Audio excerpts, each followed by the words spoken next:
Diasco Foot, miroir du football de la diaspora congolaise.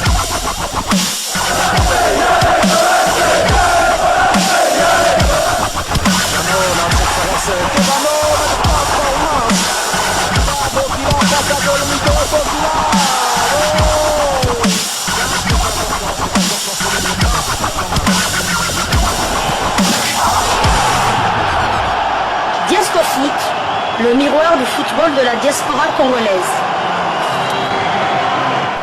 Vous êtes sur Diasco Foot, le miroir du football de la diaspora congolaise. Diasco Foot vous dit bonjour, tout le plaisir est pour nous de vous retrouver, mais surtout de savoir que vous êtes nombreux en train de suivre votre chaîne YouTube dédiée uniquement aux footballeurs de la diaspora congolaise. C'est l'heure de partager avec vous quelques news que nous avons pu récolter pour vous, des news concernant certains de nos internationaux ou des binationaux qui se sont illustrés dans leurs clubs respectifs, et cela dans le cadre de cette première livraison sportive de ce vendredi 12 juillet 2024, une livraison qui nous emmène du côté de l'Allemagne pour parler de l'Euro 2024. Au départ, ils étaient à 10, mais au finish, un seul binational congolais est en finale. En effet, l'Angleterre d'Ezri Konsa, congolais d'origine, s'est qualifié pour la finale de la 17e édition de l'Euro qui se joue du côté de l'Allemagne, et cela en battant le mercredi 10 juillet dernier en demi-finale les Pays-Bas sur le score de 2-1. Mené très tôt au marquoir par les Pays-Bas grâce à une réalisation de Simons à la 7e minute, l'Angleterre a réagi 11 minutes plus tard grâce à l'égalisation sur penalty de l'incontournable Harry Kane. Un but partout sera le score à la pause. À la reprise, alors qu'on se dirigeait tout droit vers les prolongations, le coéquipier du binational congolais Ezri Konsa Aston Villa, Watkins, entré en jeu à la 81e minute, inscrira le but de la qualification des Three Lions à la 91e minute. L'Angleterre du Congolais Konsa va donc s'imposer sur le score de 2-1 et va se qualifier pour la finale. Remplaçant du côté anglais à l'entame de cette rencontre, Ezri Konsa, défenseur central d'Aston Villa, va faire sa montée en jeu à la 93e minute. En finale prévue le dimanche 14 juillet à l'Olympia Stadium de Berlin, l'Angleterre, battue en finale au tir au but par l'Italie lors de l'édition précédente de l'Euro, va tenter de vaincre ses vieux démons en essayant une nouvelle fois de remporter la compétition face à l'Espagne, victorieux de la France sur le même score, 2-1. C'était le mardi 9 juillet dans l'autre demi-finale. Et visiblement pour ces demi-finales, les équipes qui ont perdu ouvraient le score, et finalement il y a eu remontada à chaque fois. Maintenant, cette finale pourrait voir un binational congolais soulever le trophée, même si il n'a pas été titularisé, mais c'était quand même un choix de Southgate, un choix qui a mis fin peut-être aux envies des Léopards de le recruter. C'est un défenseur régulier du côté d'Aston Villa dont on parlait beaucoup ici, lorsqu'il y avait des prestations d'Aston Villa avant qu'il ne soit convoqué chez les Three Lions. Oui, tout à fait. Donc, on a dressé son portrait ici. On en parlait pratiquement chaque semaine en donnant des nouvelles de Ezri Konsa avec Aston Villa, mais depuis qu'il a fait le choix des Three Lions, malheureusement, il est perdu pour la RDC, mais c'est dommage pour nous, mais pour lui, je pense qu'il a tenu bon. Il est resté sur son objectif, c'était de jouer avec les Three Lions. On peut pas dire qu'il a fait le mauvais choix. Donc pour lui, il a fait le très bon choix. Ça me fait un peu penser à comment il s'appelle exactement, Steven Zonzi. Lui aussi, la RDC lui faisait des yeux doux. Il a tenu bon, il est resté ferme. Il a joué avec la France, la Coupe du Monde 2018 du côté de la Russie. Il est champion du monde. Et il avait remplacé, je me souviens bien, en première mi-temps, je crois, fin de la première mi-temps, il avait remplacé N'Golo Kanté. Donc il a joué la finale. Donc dans ce CV, il est marqué, il est champion du monde. Tout comme Presnel Kimpembe, tous les deux sont champions du monde. Dissassi, Kololo, Kolomwani, tout ça aussi, ils sont vice-champions du monde. Donc on peut pas dire qu'ils ont fait le mauvais choix de la RDC, parce que ça ça marque quand même un joueur arrivé jusqu'en finale, avoir la médaille d'argent. Là, au minimum, Ezri Konsa aura la médaille d'argent. La RDC a terminé 4e de la dernière CAN. On peut pas dire qu'il a fait un mauvais choix. C'est dommage pour nous, certes, mais bon, pour lui, d'un point de vue individuel, je pense qu'il a fait le meilleur choix possible.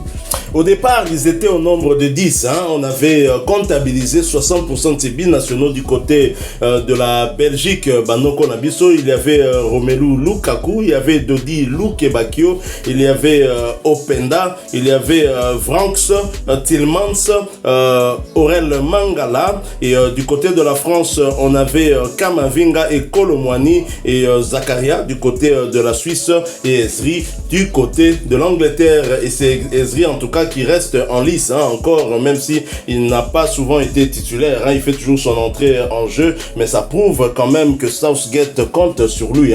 Et si jamais, quelle que soit l'issue de la finale, je pense que l'objectif sera quand même atteint par Ezri Konsa, même si le rêve de tout joueur c'est de participer à la Coupe du Monde. Et s'il reste constant, il pourrait toujours rester dans ce groupe avec les Three Lions et aller en Coupe du Monde en 2026.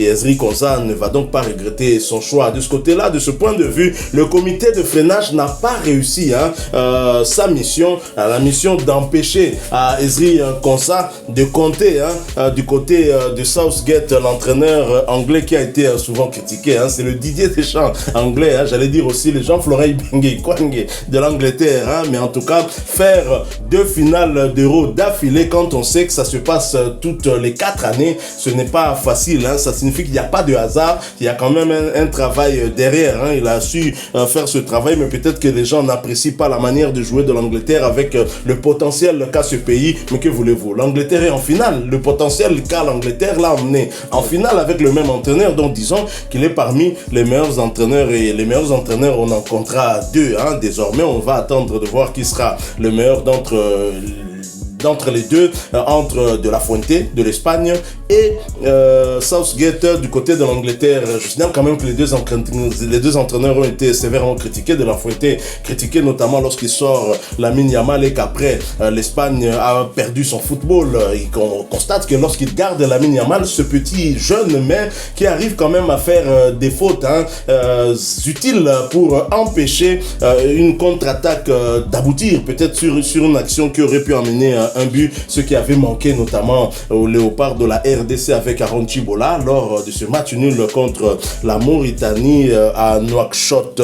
Alors nous sommes pratiquement arrivés à la fin, mais il y a un petit sujet qui me tient à cœur, inspiré par cette publication de nos confrères de Léopard Info au Stade.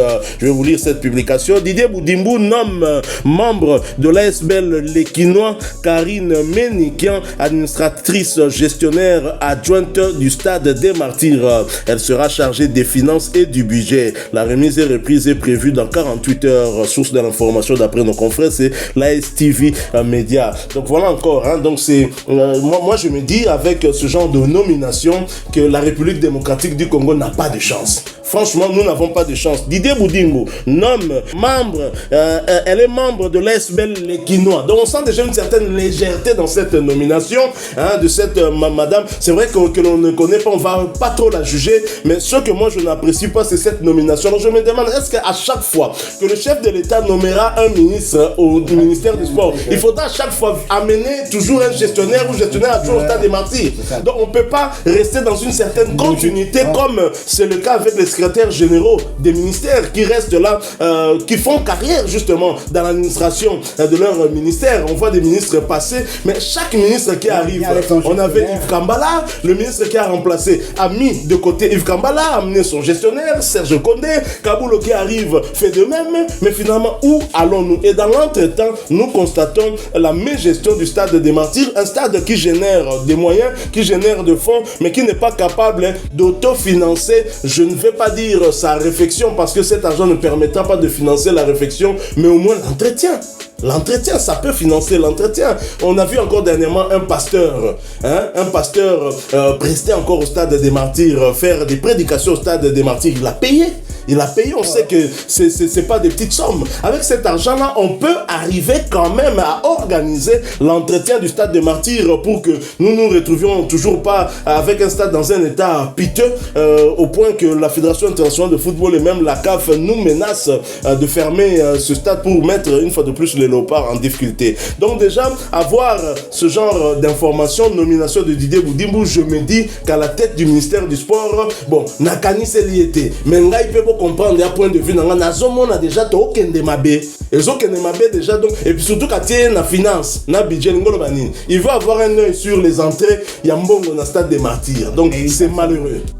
C'est malheureux. Donc à tiens mutunaï encore moi si le sous il y a ASBL bon to kota pena la ba détail te menga nazoka solo bien te. Ça ne sent pas bon, donc ça ne sent vraiment pas bon. Alors chers amis, partagez avec nous en commentaire votre avis sur le sujet que nous venons de vous proposer. Si vous l'avez aimé, laissez-nous s'il vous plaît un maximum de j'aime. Merci de vous abonner sur cette chaîne si vous êtes nouveau. N'oubliez pas d'activer la petite cloche de notification histoire de ne plus rien manquer des prochains sujets que nous allons vous proposer. Encore une fois, merci à vous, avec espoir de vous retrouver bientôt dans un autre sujet d'actualité. En attendant, portez-vous bien et Desco Foot vous dit au revoir.